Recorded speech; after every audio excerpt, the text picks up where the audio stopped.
you like the last contact with the Cyclops, right? Was like, that's good weather. We're good. Thank you. Right? I mean, I got a bottle of sherry. We're fine. It seems like the sort of thing. If you hit rough seas, you would say like, hey, everybody out there in the radio world, just so you know, it's really rough out here. Yeah, I'm not sure exactly what the rules were then. I mean, I don't either. It was because it was wartime, and so you didn't want to just be broadcasting willy-nilly because a U-boat might pick up your transmission and but if you're zero on in on you. swells that big, you probably do want to let. Yeah, I don't know. Right, even you even don't really want your enemies to be caught in something like that. And if a U-ship is out there even, they're going to get screwed just as hard as you are. They're not going to torpedo you. They're going to be like, well, I guess we better survive this thing for a couple minutes. Yeah, I don't know. But remember, like, also radios weren't as reliable back in those days. Yeah, no, for sure. Yeah. And, it might have been like in the case of Joyita that maybe they had something out, like an antenna was down and they didn't even realize it, and they're busy broadcasting and nothing is getting out. Absolutely. It's possible. Yeah. I mean, no, there are a lot of options here, and I'm totally happy to agree with you that it probably was some horrible mixture of rough seas and rust. Yeah, I think so. But it would be a great band name, by the way. Rough Seas and Rust? Yeah. I like no, it. that's already my band name. I'm just trying to sneak it in. Girl band name? Yeah. Okay. Yeah. So the Cyclops was a huge deal back in like the 1920s. It was one of those huge unsolved mysteries that just captivated everybody's attention. Eventually, well, because it's kind of like the Titanic. It's too big to sink. Yeah, I know. And then it sort of faded, but then along came this whole idea of the Bermuda Triangle. Back in the 1920s, 1910s, nobody knew about the Bermuda Triangle. It didn't exist. Nobody had invented the story. Exactly. So, of course not. Yeah, and so interest in the Cyclops got revived because of that. And so it's still with us today. I mean, I found articles from 2015, 2014, 2013 on the internet about it. People are still writing about it. About the Cyclops or the Bermuda Triangle? About the Cyclops. Oh, okay. About the Bermuda Triangle also. I was going to say, we're never going to get rid of that story with the Bermuda Triangle. Oh, no. But they're still writing about it. And the thing that really revived it was all this interest in the Bermuda Triangle. Got it. And the Cyclops, as far as we know, wasn't even in the Bermuda Triangle when it sank. Yeah. If indeed it sank, it might indeed have been transported to Germany or picked up by the Martians. I was going to say, it might have been in the Bermuda Octagon. Yeah, it could have been. It might be in the vast oceans of Mars. Yeah, it could be. Curiosity. Yeah. Well, isn't it Neptune that it turns out is totally water under the surface? No, that's not Neptune. It's not Neptune. It is a moon. It's Io. Yeah. Oh, yeah. Is it Io? It's Io. Okay. Io is all on ice on the top and liquid underneath. Probably there. Nice to know that we've got a fresh reserve of water, but if we use up all the water on Earth. Yeah. How the hell did I remember that? I don't know. But anyway, Good. Are we done? Or do we have more here? Or what's going on? No, that's it for the theories. I think that one of these days the wreckage of the Cyclops will be found, and we have a pretty good idea where it is. Although I actually doubt that, Joe. You don't think it's in the Mariana Trench? If this thing was as much of a rust bucket as they say it was when it went down to the point that let's just say it snapped in half. That steel is so compromised, I can't see it surviving another 50 years in salt water. Here, yeah, wherever. What was that? My heart will go on. Good job. No. I'm glad you got that on I'm tape. sure. Just like the Titanic, we will find the Cyclops. We will. I think so. If it's near or far, wherever it is. Okay. My heart will go on. No, I was gonna just ask our listeners to start a Kickstarter campaign to raise funds for us to go because we have the latitude and longitude of where Dean Hawes saw his wreck. Yeah. You know what? No. We have to go further than that. We have to go to all of the different Ks in the Bahamas. We gotta go to Brazil. I'm that's a good point. With that. I'm just saying, whatever he saw, I don't care. We have to start the source. I think you're right. I think you are right. So you guys, raise some more funds. Okay, yeah. additional to that. Yeah. And, send us to Brazil. Yeah, it's an extra for like waxes and stuff like that and bathing suits. Oh, anyway. We are a hairy bunch. That's true. Yeah, for sure. Except for Steve's head. Yeah, it was like, oh, thanks. Oh, damn. Yeah, you're welcome. We could wax your head. All right. What do you want to go for? You want to go for the doctor? You want to go for breaking in two? So after breaking in two. Yeah, the doctor. The doctor? I always go with the doctor. Yeah, me too. I think it rolled. You think it rolled? You don't fun. You don't think it broke in two? I think that it may have begun to break once it rolled, but I just feel like it rolled over. All right. Well, my second theory after the doctor is breaking in two. Mine too. Yeah. Yeah, or rolling. Yeah. Whichever. No, I'm going to go with the design flaw. Yeah. Okay. Well, we've obviously settled on an exact answer. Yeah, All the right. doctor. Yeah, the doctor. Yeah. So you're at both Doctor 2 out of Who? 3. Doctor Who. Enough of this tomfoolery. So, folks, if you don't know where to find us and get your episodes, we are at thinkingsidewayspodcast.com, where you can download episodes, and you can also leave comments. And we'll have links out there, so we'll post some links to this one. And also, you can find us on iTunes. If you do, please subscribe and leave us a review and a rating, hopefully really good review and rating. You can stream us from all over the interwebs. We are also on Facebook. Of course. Yeah. So like us, follow us, and join the group. You don't want to, we have a group out there, so that's where all the action is. And of course, we are on Twitter. Who's not on the Twitter, right? Well, that is Thinking Sideways. Not thinking, but thinking. And we're also, if you want to send us a message, we are on Gmail. That's Thinking Sideways. The Gmail. Yeah, we are on the Gmail at thinkingsidewayspodcast@gmail.com. We have a subreddit. I don't know how you find it. Good luck. Yeah, good luck, everyone. Yeah, good luck, folks. And lastly, we are on Patreon, so that's patreon.com/thinkingsideways. That's if you want to support the show, and it's totally optional, of course, but if you want to pledge a certain amount per episode. We do appreciate it for everybody who is participating. Thank you very much. Yeah, there's lots of people who have, and we really appreciate it because we do have expenses, believe it or not. And bribes must be paid, right? Yeah. Yeah, we gotta pay off Theodore Bundy. Yeah, pretty much. Theodore Bundy. Choopy has to be pay protection money. Hey, how come Choopy never made an appearance in this episode? Why is he not the culprit? He doesn't want to be anymore. Did you miss that meeting? Did you miss that email thread? Choopy doesn't talk to me anymore. No, Choopy has an alibi. Choopy actually was in Europe scaring the pants off the natives at the time. Oh, okay. Making them pee their pants. Yeah, although he might have farmed the workout. You never know. Who knows? I mean, there's no saying Choopy can't hire a subcontractor. He could be a contractor. You never know. Absolutely. Yeah. Okay. So are we done? We're done? I guess we're done. Yeah. I'm glad we got to the bottom of this. Oh, okay. Hey, this is a very solemn subject. Can't be laughing about it. Yeah. Everybody toodaloo. Be careful what ship you get on. Like Leonardo DiCaprio. I mean, look what it did for him.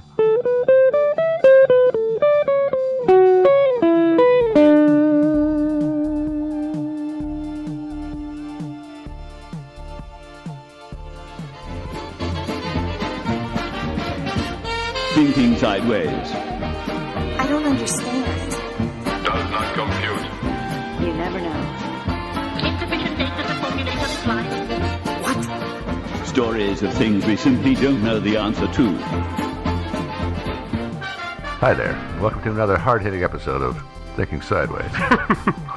The podcast that takes no prisoners. Yeah, that's it. I'm Joe, joined as always by my lovely co-hosts. Devin. And Steve. Yay, I get to be the lovely one this time. You do. Yay! Yeah.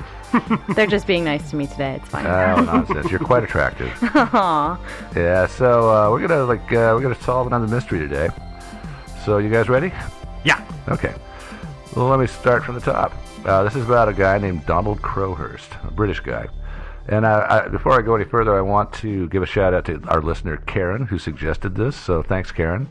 Yeah, this one's been in the hopper for a while. Yeah, it's been on the hopper for a long time. Karen, who knows? She might not even be listening anymore. Oh, of course she's listening. Of course she is. Of course she is. We've got her addicted. Yeah. Okay, let's talk about Donald Crowhurst. On October 31st, 1968, Mr. Crowhurst set sail from the town of Tynemouth, England, to sail his 40-foot single-masted trimaran, the Tynemouth Electron, around the world as part of the contest. So let me give you some background as to when this began. In the spring of 1968, the Sunday Times of London announced a challenge, which they called the Golden Globe non-stop round-the-world yacht race. They challenged volunteers to come forward and tackle this, because it was not just non-stop, but by yourself, single-handed. Yeah, single-man race. Yeah. So go figure, only 9 people actually stepped forward to take part of this offer. Yeah, big shocker there. I know. The first man to make it home would win the Golden Globe, whatever that is. I assume it's different from the Golden Globe Awards we have here. Yeah. I hope so. Yeah, it's definitely different. Yeah. And then there was also a 5,000-pound prize, which 5,000 pounds is about 80,000 pounds today. Which is roughly about 160,000 today? Yeah, I suppose right around there. Yeah, so $5,000 prize for whoever had the fastest time. Okay. Around the world. So, yeah, there are 9 stepped forward, but 5 of the 9 dropped out early, so I'm not going to bother telling you their names. But, and if you're wondering why the Sunday Times decided to do this, there was a guy, Francis Chichester, who had done this the year before under the sponsorship of another British paper. And it was a big sensation. It really bumped the paper's sales and stuff like this. And so they thought, a little bit of invitation would be good. So Chichester did it.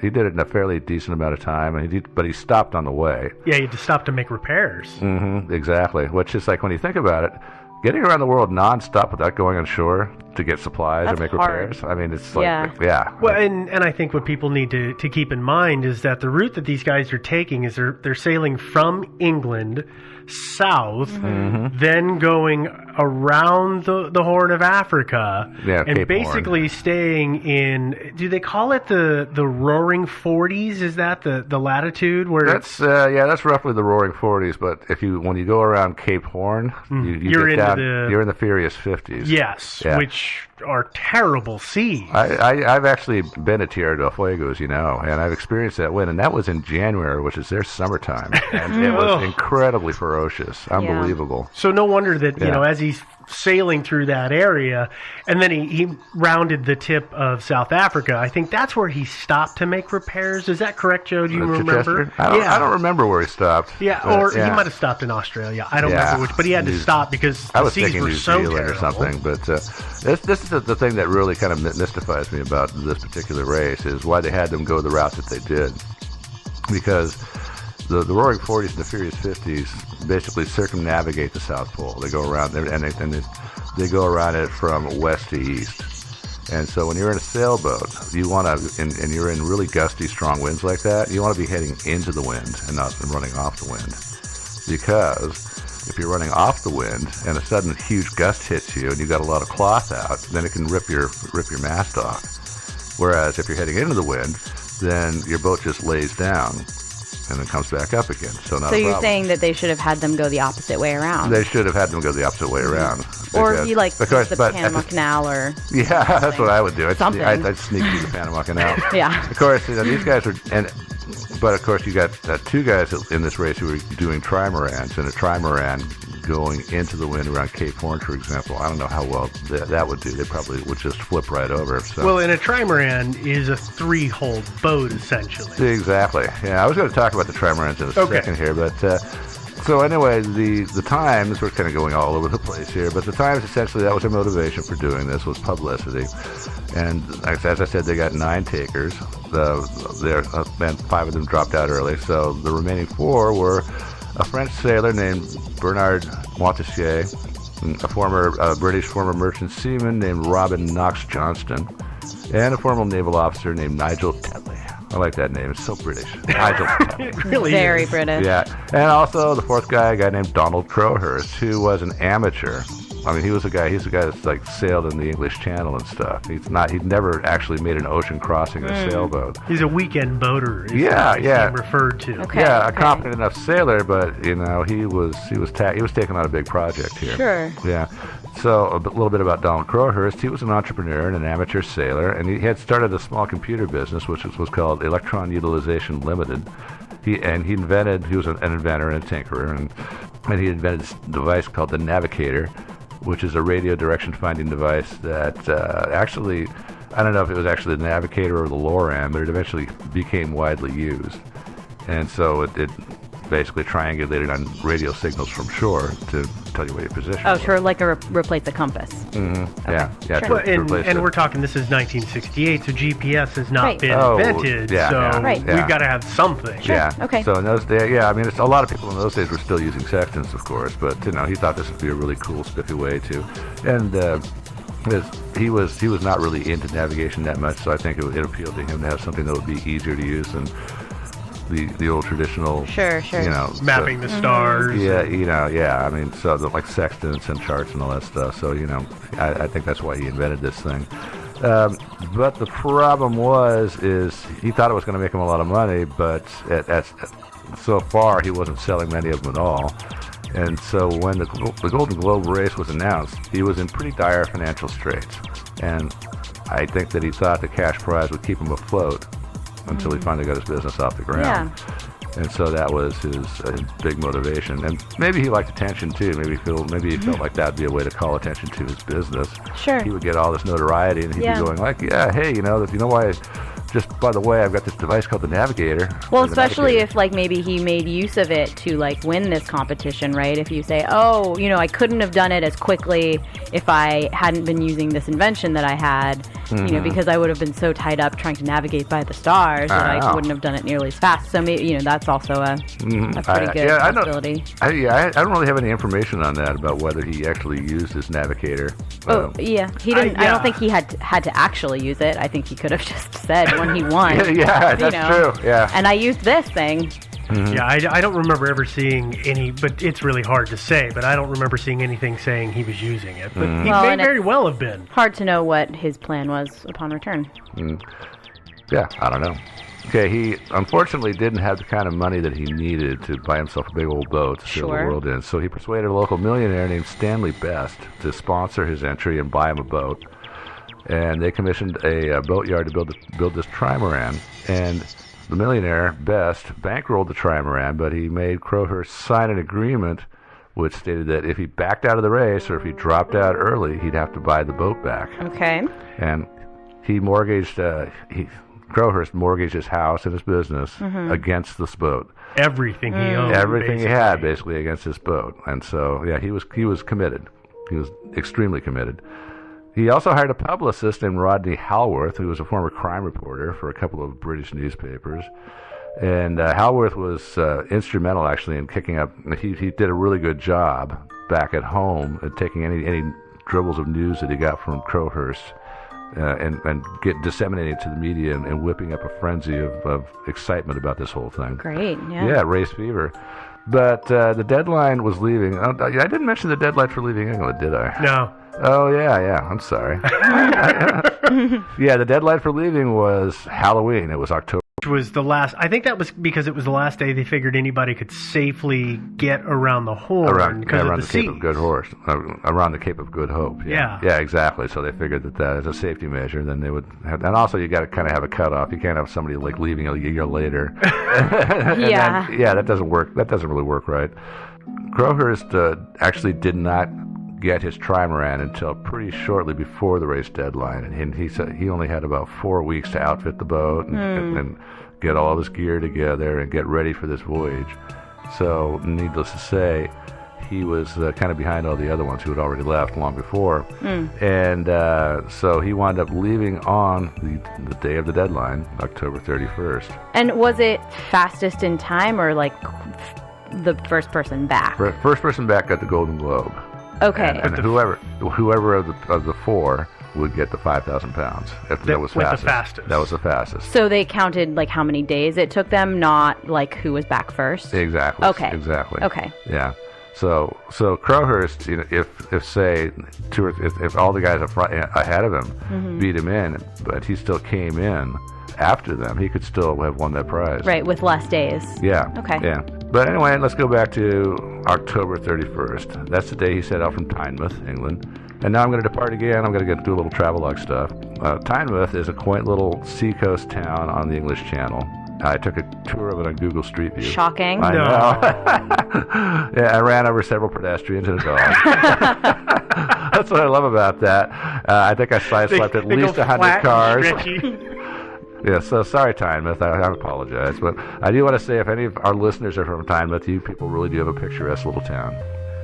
And wouldn't that be I want to write to Google and say, I want something that when I run over to somebody in Google Streets, I get a yell or a scream. I'm sure there's an app for it somewhere out there. There's got to be something like that. Yeah. Okay, back to our sea voyage. Enough of that. So Crowhurst estimated that the Tynemouth Electron could sail 220 miles a day. Why did he name it the Tyne? I can't say the name. Yeah, Tynemouth was the name of the town. Yeah. And his company was what? Electron Utilization. Yeah. I've just been sitting here thinking about what a dumb name that is. But I get it now. Okay. It totally makes sense. Sure. Yeah. So, but it turns out that his claim that it could do 220 miles a day was pretty optimistic. And here's where I'm going to talk about trimarans a little bit. They are fast boats. They're 3-hulled boats. They're faster than monohulled boats by a long ways because they have less wetted surface. But they have a tendency to capsize when sailing close to the wind, unfortunately. And they also can't sail all that close to the wind, which really cuts down on your progress. There was a guy named, a former Navy guy, I think, or maybe even current Navy guy named Peter Eden. So he sailed with Crowhurst from a town of Cowes to Tynemouth, from which he departed, and he reported that the Tynemouth Electron was very fast, but it could get no closer to the wind than 60 degrees. So that means when you're lucky enough to have a tailwind, you can make good time. But if you're sailing into the wind, you're going to be tacking so hard and so far out of your course that you're going to make very, very slow progress. I feel like I'm just sitting here smiling and nodding because none of this makes any sense to me. Here's what it means is tacking out of the wind means you're kind of doing a zigzag. And correct me if I'm wrong here, Joe, but you've got a direction, so you're going to go forward. You kind of hang a bit of a 90 degree, and then you come back in at a 45. Sure, tacking makes sense to me. It's okay. The rest of this is just, it's all sailors' I'm terms. sorry, I apologize. I'm so used to this stuff. But yeah, so tacking, for those of you who are not aware of what that is a sailboat cannot obviously not sail directly into the wind. Into the oncoming wind. Yeah, it has. So they have to do what's called tacking. And depending on your boat's design and everything, and the kind of sails that you have, you can get pretty close to the wind. And close to the wind means if the wind is at 0 degrees, and say you can get as close as, say, 30 degrees, then that means you're at 30 degrees one side or the other. Your sail is that way? Yeah, that means your boat is in that direction. So, okay. And what you do is, and the way the sailboats work is when you're running off the wind, you're getting pushed by the wind. Sure. When you're running into the wind, then your sail is sort of, how it floofs out. It's kind of curved, and you stretch it out real good and everything. Yeah. And then that oncoming wind is going right across that sail.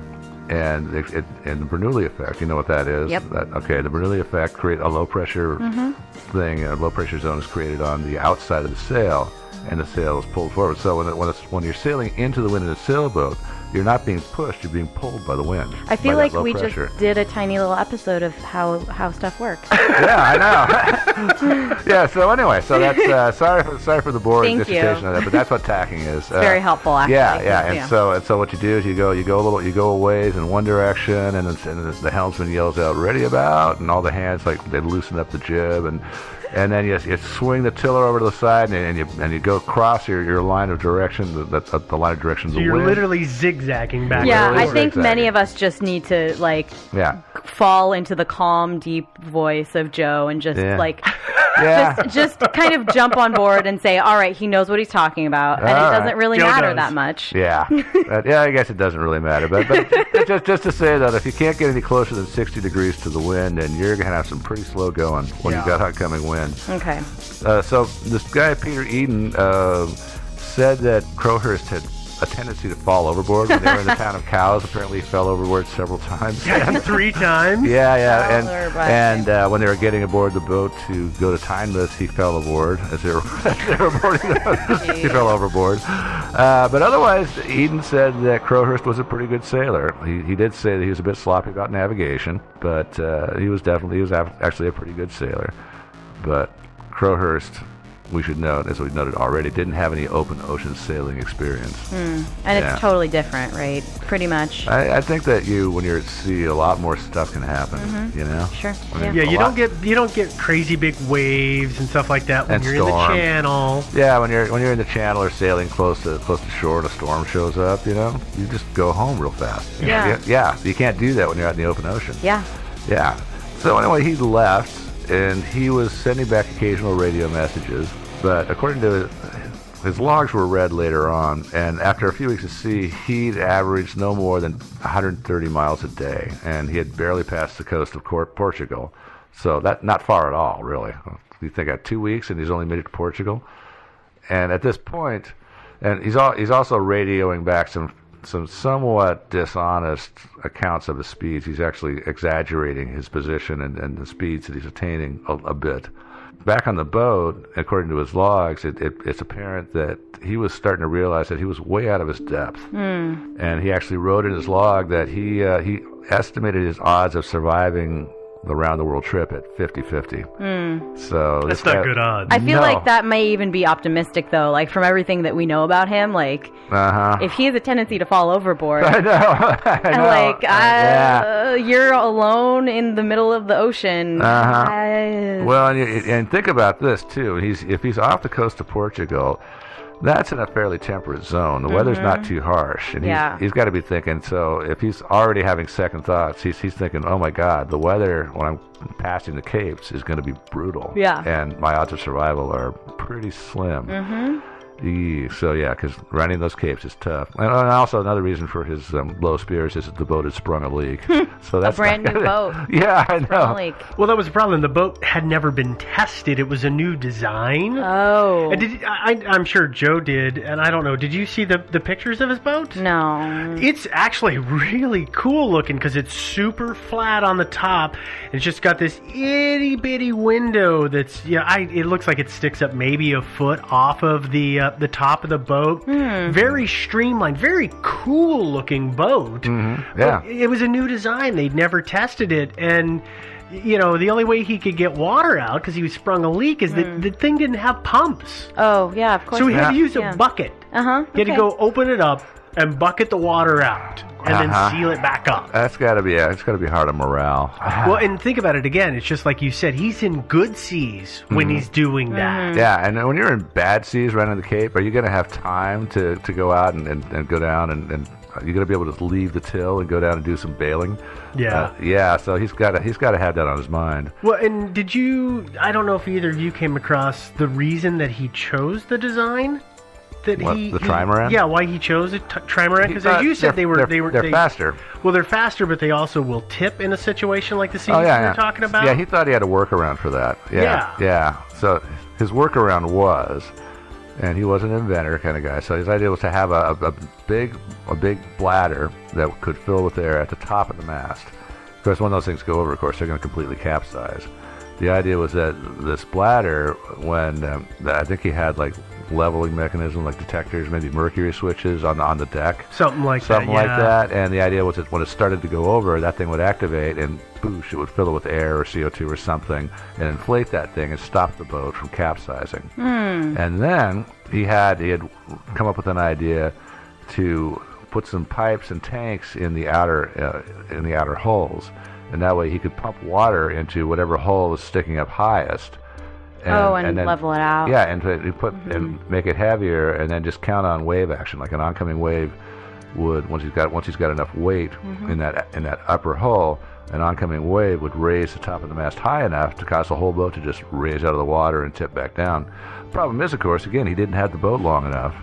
He never, as far as I know, he never got those things in. No, he didn't. So, and by the way, when he gave himself the 50-50 odds, the 50-50 odds were if he got his safety gear all installed. He was. He had a big dilemma here because he realized that he needed to drop out of the race or die. But if he dropped out of the race, he'd lose everything he owned.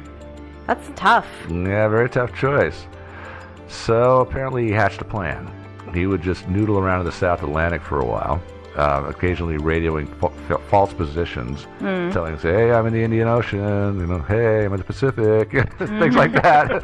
Yeah, and keep and also keep false logs, and then just hang out there and monitor everybody else's positions on the radio.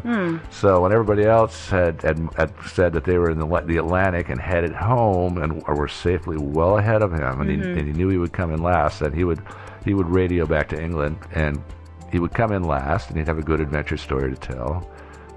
But since he came in last and didn't qualify for the prize, we figured they wouldn't scrutinize his logbooks too closely. That seems fair, I think. Yeah, because if he had one, they would have scrutinized his logbooks. Well, and faking logs, because, I mean, you've got to put a lot of stuff in the log. That, to me, would just be so much work. Yeah. Of course, luckily for him, he had a lot of time on his hands. True.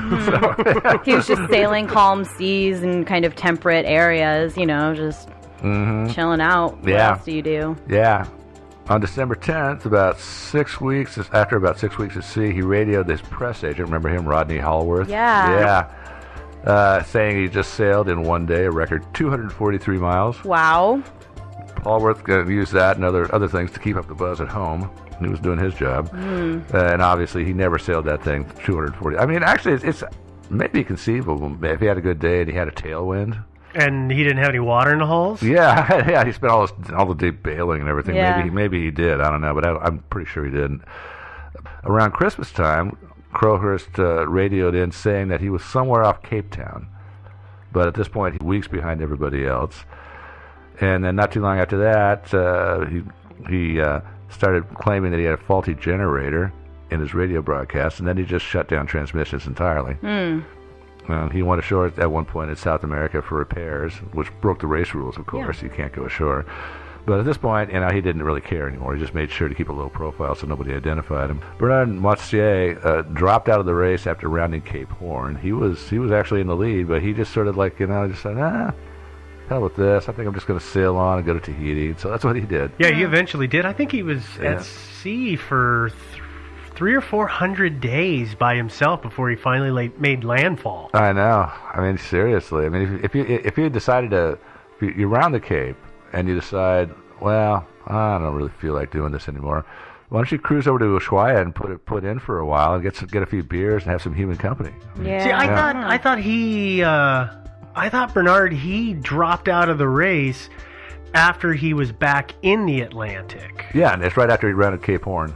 So Cape Horn is the tip of South America. Oh, okay. Yeah. Sorry, I'm getting him mixed up. Good Hope is Africa. Cape Horn is South America. That's where I'm, because I always think of the Horn of Africa. So that's where I'm screwing this up. Yeah. Actually, the Horn of Africa is in the Indian Sea.